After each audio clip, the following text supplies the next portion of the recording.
विद्यार्थी मित्रमैत्रिणींनो, आपण आजच्या व्हिडिओमध्ये भूप्रदूषण, अर्थ, कारणे आणि उपाय यांची चर्चा करणार आहोत। सुरुवातीला आपण बघू की भूमी ही नैसर्गिक संपत्ती आहे। भूमी ही निसर्गदत्त देणगी आहे आणि त्यामुळे या निसर्गदत्त देणगीचा आपण योग्य वापर आणि भूमीची योग्य जतन, तिचं संरक्षण हे केलं पाहिजे। जर भूमीचं योग्य जतन आणि संरक्षण केलं नाही तर मोठ्या प्रमाणावर भूप्रदूषण होतं आणि त्याचे जे दुष्परिणाम आहे ते दुष्परिणाम मानवजातीला भोगावे लागतात। तेव्हा भूप्रदूषण जे आहे ते भूप्रदूषण होऊ नये किंवा मृदेचा, मातीचा या भूमीचा योग्य वापर आपण केला पाहिजे। कारण मातीचा जो थर आहे हा मातीचा जर 1 इंचाचा थर तयार व्हायचा असेल तर हा 1 इंचाचा थर तयार होण्यासाठी जर किती वर्षाचा कालावधी लागत असेल तर मातीचा 1 इंचाचा थर तयार होण्यासाठी 1 इंच जर मातीचा थर तयार व्हायचा असेल तर त्यासाठी किती वर्ष? 1000 वर्ष जो कालावधी आहे, 1000 वर्षे इतका कालावधी कशासाठी लागतो? 1 इंच मातीचा थर तयार होण्यासाठी जो कालावधी लागतो तो 1000 वर्ष एवढा कालावधी लागतो आणि त्यामुळे आपल्याला या मातीच्या थराचं जतन करायचं आहे। त्या मातीची धूप होऊ नये, त्या जमिनीची धूप होऊ नये यासाठी आपल्याला समस्त मानवजातीने त्याची काळजी घ्यायची आहे। तर त्यासाठी मातीची जी गुणवत्ता आहे ती गुणवत्ता आपल्याला टिकवून ठेवता आली पाहिजे। मातीची जी सुपीकता आहे ती सुपीकता आपल्याला टिकवून ठेवता आली पाहिजे। कारण जोपर्यंत मातीमध्ये गुणवत्ता आहे, मातीमध्ये जोपर्यंत सुपीकता आहे, तिच्यामध्ये असलेले जे काही खनिज द्रव्य आहे, तिच्यामध्ये असलेले जे सेंद्रिय पदार्थ आहे, पाणी आहे, हवा आहे आणि तिचा पोत आहे, या सगळ्या घटकांवर मातीची रचना जी आहे ती अवलंबून असते।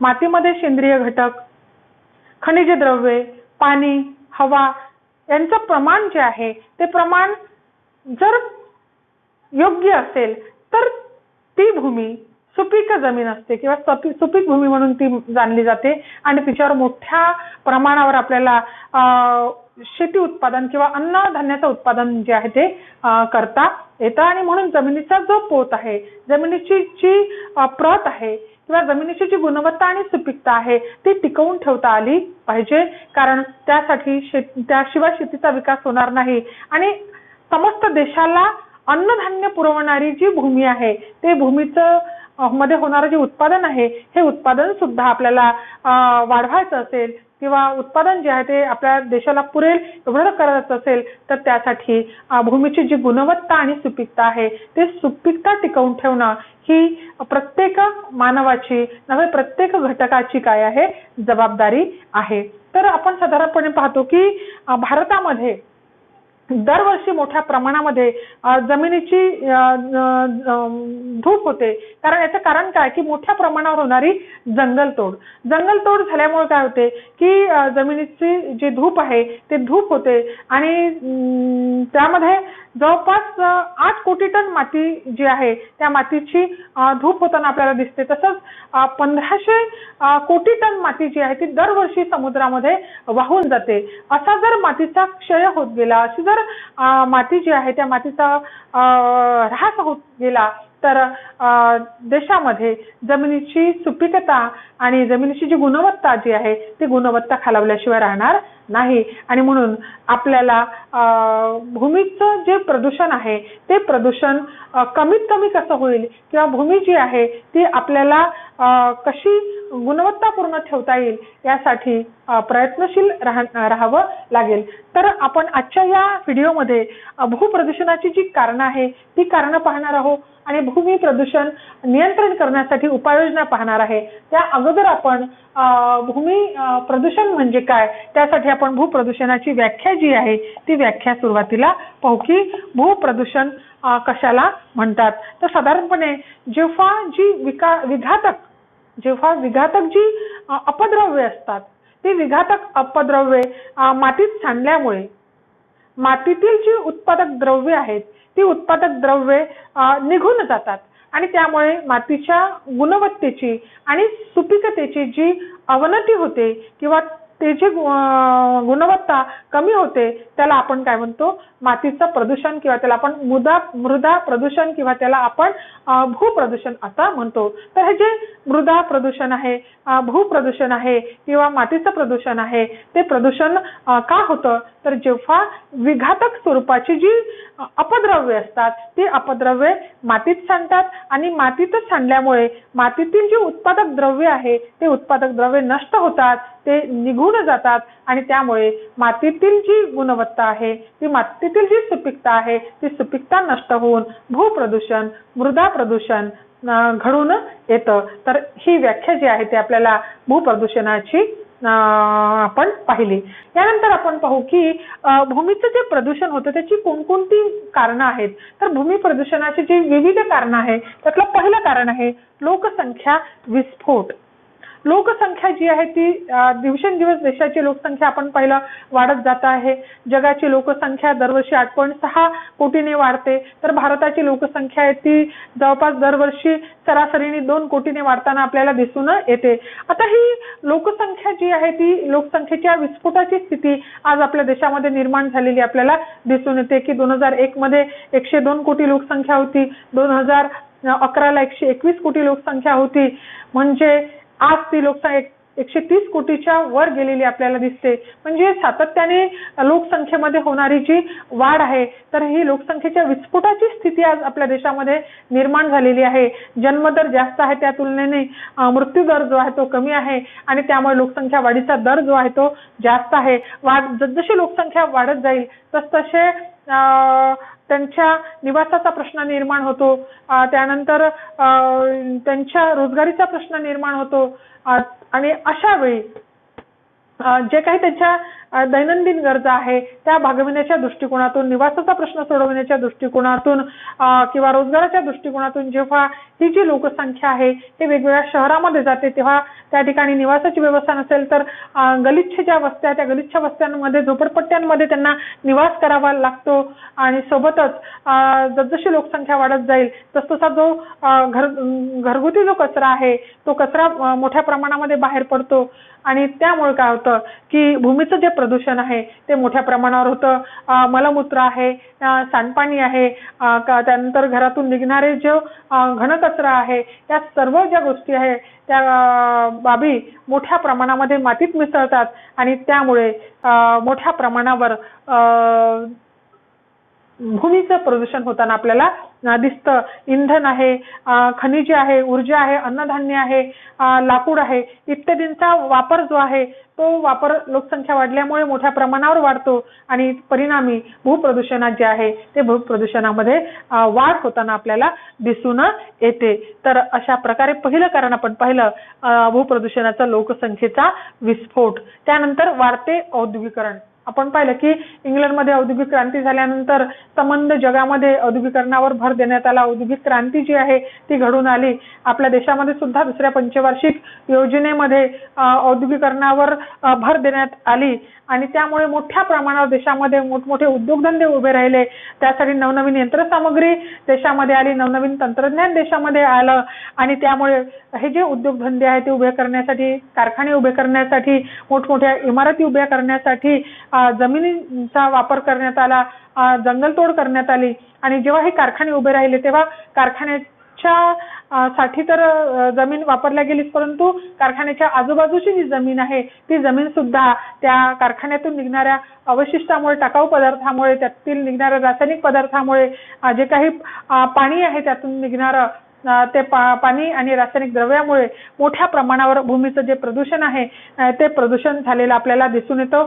हा जो टाकाऊ कचरा आहे त्याच्यामध्ये पारा आहे, त्यानंतर शिशे आहे, कॅडमियम आहे, क्रोमियम आहे इत्यादी धातूचे जे विषारी कण असतात हे विषारी कण मातीमध्ये मिसळल्या जातात. त्यानंतर प्लास्टिकचे तुकडे आहे, काच आहे, हे जे अविघटनशील पदार्थ आहे हे पदार्थ सुद्धा जेव्हा मातीमध्ये मिसळतात या सर्व वस्तूंचे तुकडे जेव्हा मातीमध्ये मिसळतात तेव्हा सुद्धा जमिनीचा जो पोत आहे हा पोत खराब होतो. त्यानंतर जे काही खाणी आहे आणि अणुशक्ती केंद्र आहे तर यातून निघणारे जे किरणोत्सारी पदार्थ आहे हे किरणोत्सारीचे घटक आहे हे जर मातीत मिसळले तरी सुद्धा मातीचा जो पोत आहे तो काय होतो नष्ट होतो. त्यात मातीमधले जे काही द्रव्य असतात खनिज द्रव्य ते सुद्धा काय होतात नष्ट होतात.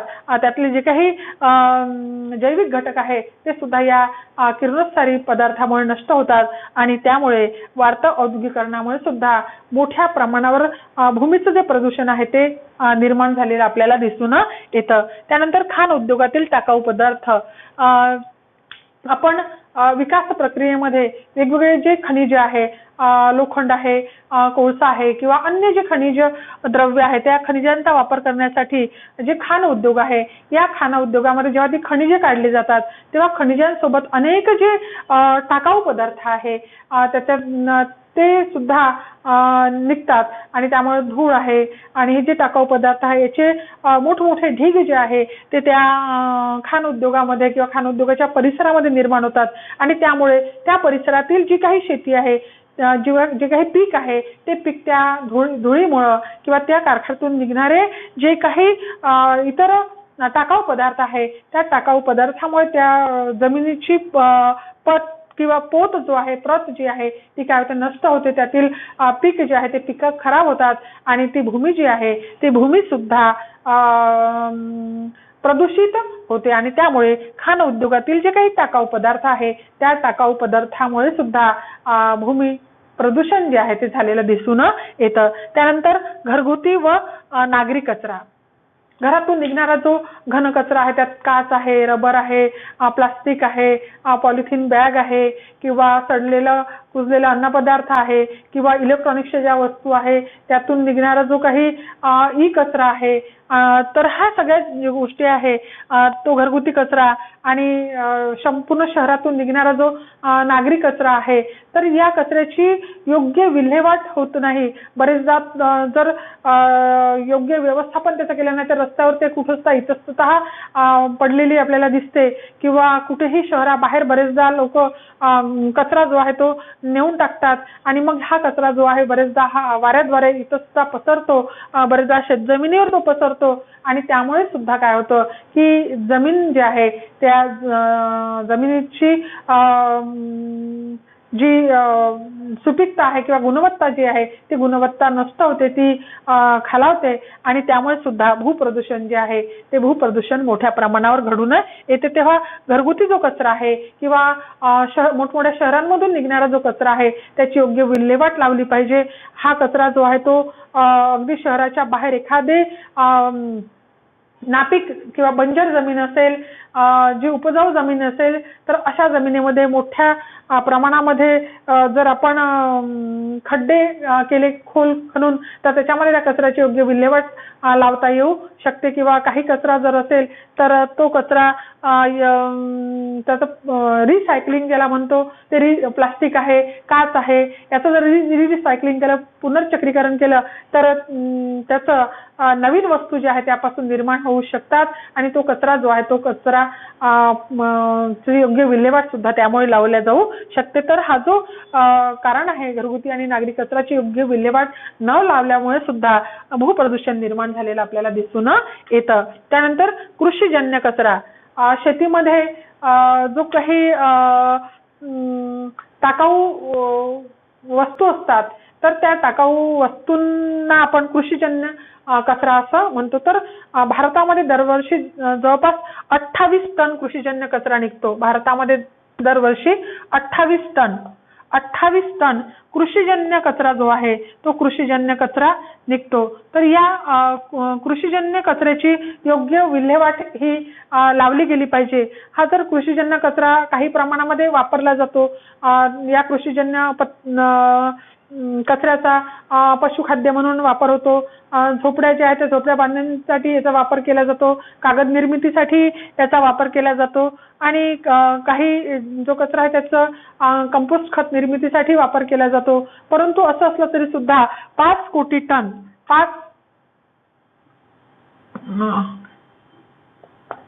5 कोटी टन जो कचरा आहे, तर हा 5 कोटी टन कचरा दरवर्षी मात्र जमिनीवर पडतो आणि त्यामुळे भूप्रदूषण जे आहे ते भूप्रदूषण मोठ्या प्रमाणावर आपल्याला दिसून येतं. तर अशा पद्धतीने भूप्रदूषणाची जी विविध कारणं आहेत, तर त्या विविध कारणांमध्ये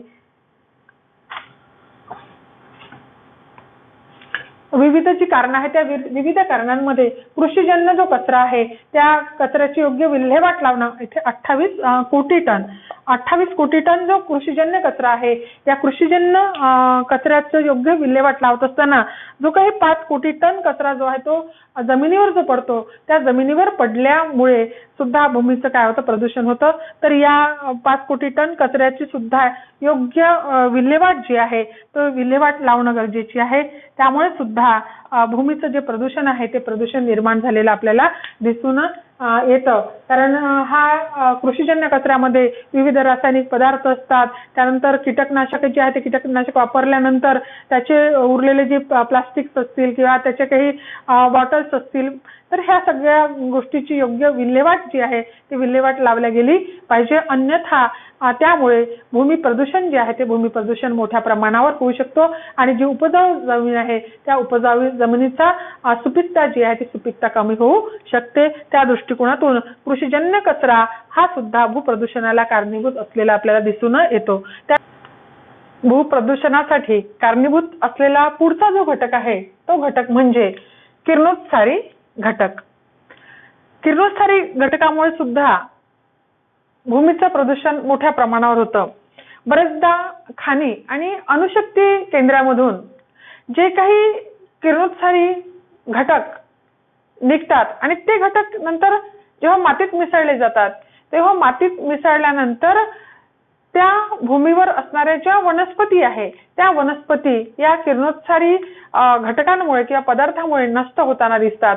म्हणजे किरणोत्सारी जे घटक आहे हे घटक जमिनीच्या जे वनस्पती असेल किंवा जमिनीमध्ये असणारे जे काही जैविक घटक असेल, जे काही सेंद्रिय घटक असेल यांचा सुद्धा ते काय करतात, नाश करतात आणि त्या भूमीवर असणारी जी वनस्पती आहे त्या वनस्पतीचा सुद्धा ऱ्हास आपल्याला होताना दिसतो आणि त्यामुळे हे जे काही किरणोत्सारी घटक आहे या किरणोत्सारी घटकांमुळे सुद्धा भूमी प्रदूषण मोठ्या प्रमाणावर होताना आपल्याला दिसते.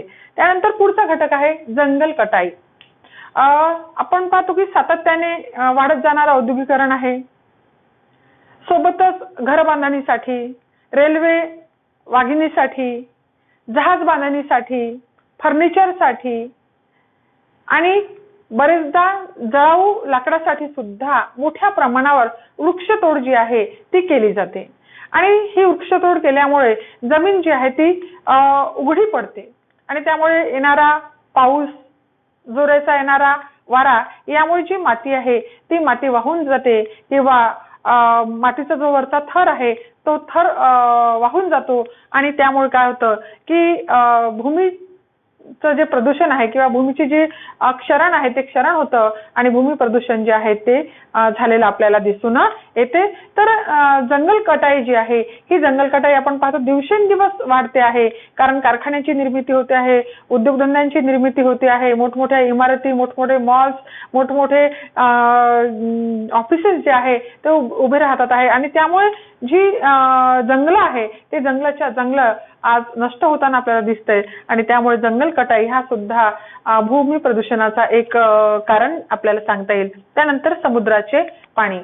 ज्यावेळी समुद्राला भरती येते त्यावेळी जेव्हा समुद्राला येते तेव्हा ते भरतीचं पाणी जे आहे ते किनाऱ्यालगत असणाऱ्या जमिनीमध्ये मुरतं आणि त्यामध्ये असणारे जे क्षार आहे ते क्षार त्या जमिनीच्या आतपर्यंत पोहोचतात आणि त्यामुळे ती जी जमीन आहे ती जमीन क्षारपड होते किंवा क्षारयुक्त ती जमीन होते आणि त्यामुळे सुद्धा भूमीचं जे प्रदूषण आहे ते प्रदूषण निर्माण झालेलं आपल्याला दिसून येतं. तर अशा पद्धतीने ही सर्व भूप्रदूषणाची विविध कारणं आहेत. आता आपण दुसऱ्या भागामध्ये पाहू की भूमी प्रदूषण जे आहे ते नियंत्रित करण्याचे जे विविध उपाय आहे त्या उपायांचा या ठिकाणी आपण चर्चा करू. कारण भूप्रदूषण जे आहे ते भूप्रदूषण जर झालं तर त्याचे अनेक विपरीत परिणाम जे आहे ते अनेक विपरीत परिणाम सजीव सृष्टीवर, मानव जातीवर होईल. कारण भूप्रदूषण झालं तर त्या भूमीमध्ये आपण जे काही अन्नधान्याचं उत्पादन करतो, फळांचं उत्पादन करतो, पालेभाज्यांचं उत्पादन करतो आणि या सर्व वस्तू आपण दैनंदिन आहारामध्ये या वस्तूंचा वापर करत असतो. जर आपल्याला अशा भूप्रदूषित झालेल्या किंवा प्रदूषित झालेल्या जमिनीमधून निघणारं जे सगळं काही अन्नधान्य असेल, कडधान्य असेल, फळे असेल, भाजीपाला असेल, तर त्याचा आपण जर आपल्या आहारामध्ये, रोजच्या आहारामध्ये, दैनंदिन आहारामध्ये त्याचा आपण सातत्याने वापर करत असतो, तर कुठेतरी आपल्या आरोग्यावर सुद्धा त्याचा प्रतिकूल स्वरूपाचा परिणाम जे आहे तो होतो. कारण त्या अन्नद्रव्यांमध्ये हे सगळे जे प्रदूषित घटक आहे, त्या प्रदूषित घटकांचा अंश जो आहे तो अंश सुद्धा त्या अन्नधान्यामध्ये असतो आणि त्यामुळे त्याचा साहजिकच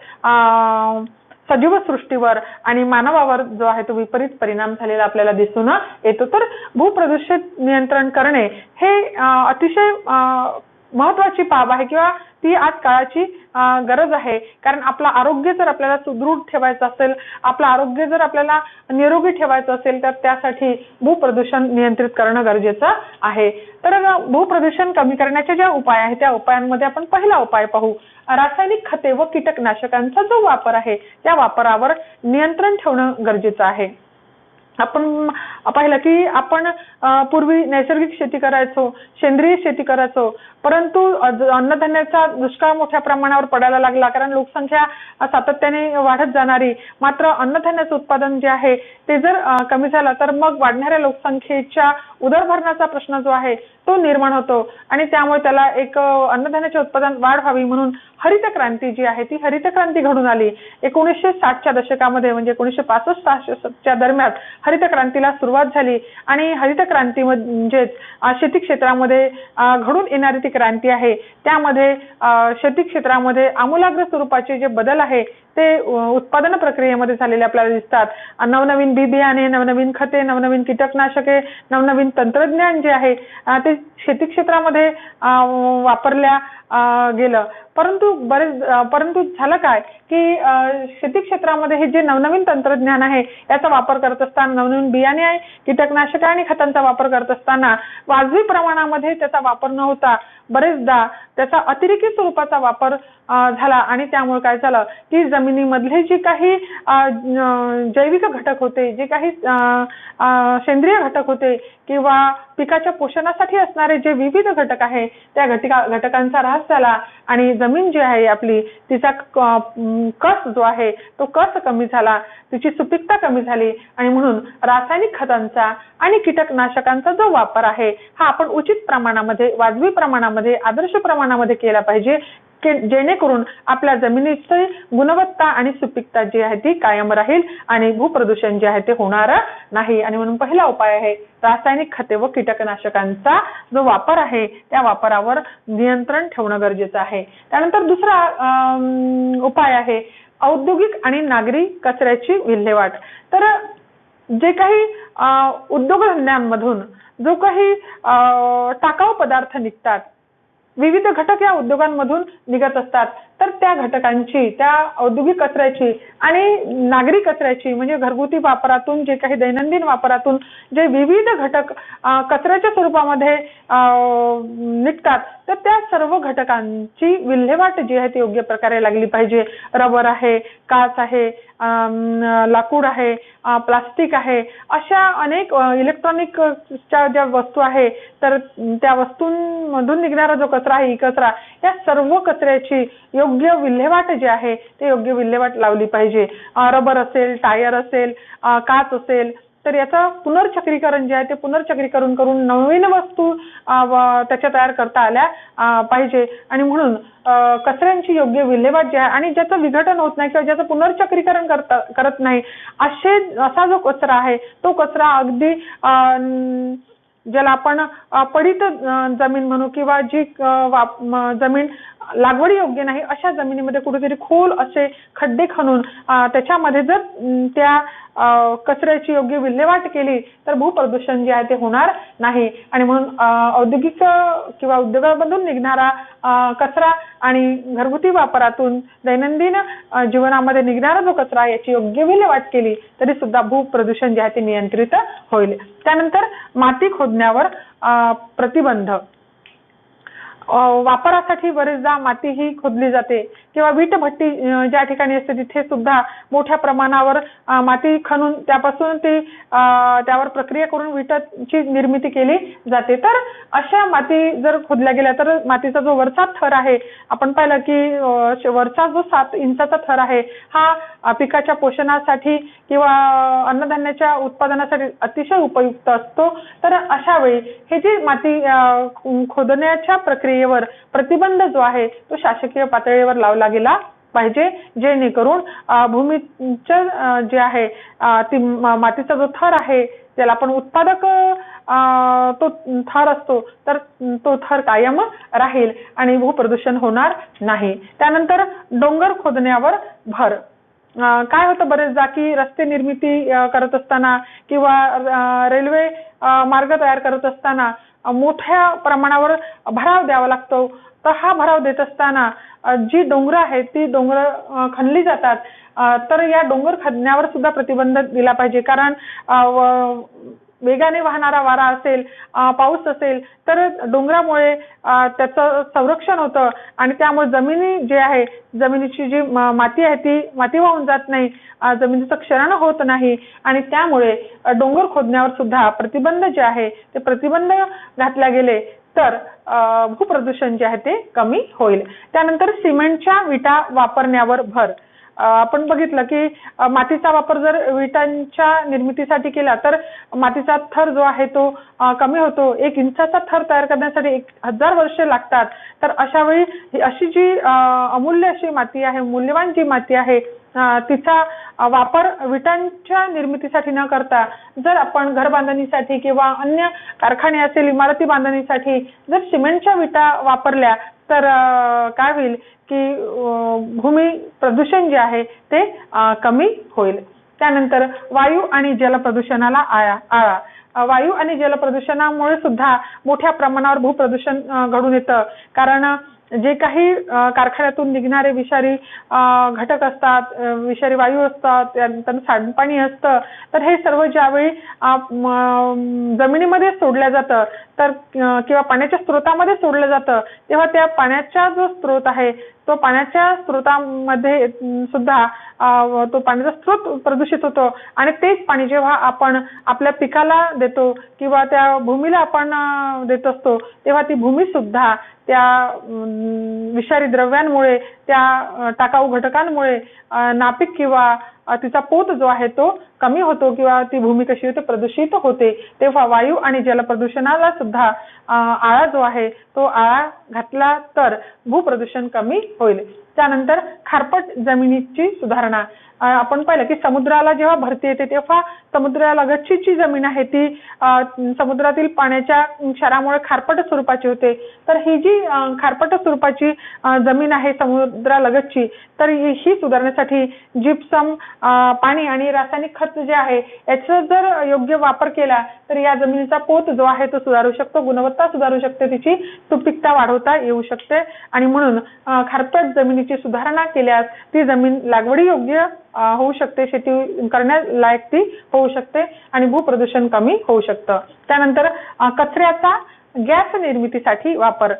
जो काही कचरा शेती व्यवसायामधून निघतो तर त्या कचऱ्याचा आणि मलमूत्राचा वापर जर गोबर गॅस मध्ये अवशेणाचा म्हणजे कचरा, मलमूत्र आणि शेण हे एकत्र कालवून जेव्हा तो आपण गोबर गॅस मध्ये टाकतो तर आपल्याला त्यापासून गॅस निर्मिती करता येते, त्यावर अन्न शिजवता येतं, त्याबद्दल जे आहे ते विजेची निर्मिती त्यातून करता येते आणि जे काही निर्गत आहे म्हणजे त्या गोबर गॅसतून निघणारे जे वेस्ट आहे, निर्गत आहे, तर त्याचा आपल्याला शेणखत म्हणून वापर करता येतो आणि म्हणून कचऱ्याचा गॅस निर्मितीसाठी जर वापर केला तर भूप्रदूषण जे आहे ते कमी होतं. त्यानंतर कारखान्यातील वायू प्रदूषणावर कायद्याने बंदी.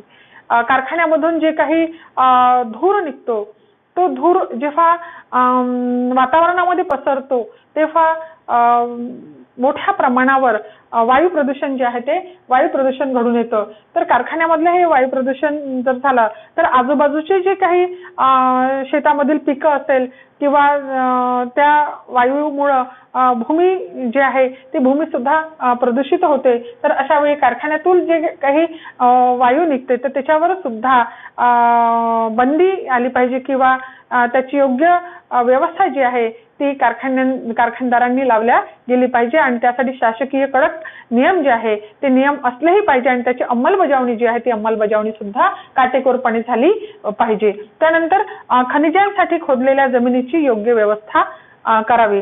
कोळसा आहे, लोखंड आहे, हे जे खनिजे आहे ते खनिजे विकास प्रक्रियेमध्ये अतिशय महत्त्वाची आहे. परंतु जेव्हा ही खनिजे खाणीतून काढली जातात तेव्हा बरेचदा ते खनिज खोदल्यानंतर तिथे कुठल्याही प्रकारचा भराव भरला जात नाही किंवा खनिजे खोदत असताना मोठ्या प्रमाणावर जे काही वेस्ट निघतं किंवा जो काही धूर आहे त्या धुरामुळं त्या भागातील पिकं जी आहे ती पिकं बेकार होतात, जमीन जी आहे ती जमीन बेकार होते किंवा खोदल्यानंतर तिथे कुठल्याही प्रकारचा भराव न दिल्यामुळे तिथे प्रदूषण जे आहे ते मोठ्या प्रमाणावर होतं. तर असे जे खाणी आहे त्याच्या सभोवताल जर वृक्षाची लागवड केली तर कुठेतरी हा जो धूर आहे किंवा हा धूर त्या झाडांना अडेल किंवा बाकीचे पिकं जे आहे ते पिकं खराब होणार नाही. तर यासाठी खनिजांसाठी जेव्हा खोदलेली जमीन आहे तर त्या जमिनीची योग्य व्यवस्था केली पाहिजे, तिथे भराव भरला पाहिजे आणि आजूबाजूच्या परिसरामध्ये तील जमीन प्रदूषित होणार नाही यासाठी योग्य ती काळजी घेतल्या गेली पाहिजे, तरच भूप्रदूषण जे आहे ते कमी होईल. तर अशा पद्धतीने भूप्रदूषणाची जी कारणं आहेत ती कारणं आपण पाहिली आणि भूप्रदूषण नियंत्रित करण्यासाठी जे काही उपाय आहे त्या उपायांचा सुद्धा आपण या ठिकाणी परामर्श घेतला किंवा त्याची आपण चर्चा केली. तर भूमी जी आहे ही निसर्गाची जी देणगी आहे ती अतिशय महत्त्वपूर्ण देणगी आहे. कारण भूमीवर संबंध देशातील ज्याला आपण भूमाता म्हणतो तर या भूमातेचं संरक्षण करणं अतिशय महत्त्वाचं आहे. कारण जन्म देणारी आपली एक आई आणि ज्याला आपण काळी माय म्हणतो, आपल्याला भूमाता म्हणतो, तर ती सुद्धा तिच्यातून निघणाऱ्या अन्नधान्यावर आपल्या संबंध लोकांचं जे जीवन आहे ते जीवन अवलंबून असतं. कारण आपली जी प्राथमिक गरज आहे ती गरज आहे पहिली अन्न आणि म्हणून या अन्नदात्री जी भूमी आहे या अन्नदाती भूमीचं आपल्याला संरक्षण केलं पाहिजे, संवर्धन केलं पाहिजे, तिचं आपल्याला गुणवत्ता जी आहे ती गुणवत्ता टिकवून ठेवता आली पाहिजे. जर आपण तिची गुणवत्ता टिकवून ठेवू शकलो नाही तर होणारे जे दुष्परिणाम आहे हे संबंध मानवजातीलाच मोठ्या प्रमाणावर भोगावे लागतील. कारण उद्या प्रदूषित जमिनीतून निघणारे जे अन्नधान्य आहे ते अन्नधान्य जेव्हा आपण सेवन करू तेव्हा आपल्या आरोग्यावर त्याचे विपरीत परिणाम होतील आणि म्हणून वेळीच सावध होऊन आपण आपली जी जमीन आहे, आपलं जे जल आहे, आपलं जे जंगल ही संपत्ती आहे ह्या सगळी संपत्तीचं जतन आपण करणं हे मानवाचं आद्य कर्तव्य आहे. आणि म्हणून अशा पद्धतीने भूप्रदूषणाची कारणं आणि भूप्रदूषण नियंत्रित करण्याचे जे उपाय आहे ते उपाय आपण या ठिकाणी पाहिले. या ठिकाणी आपण थांबू.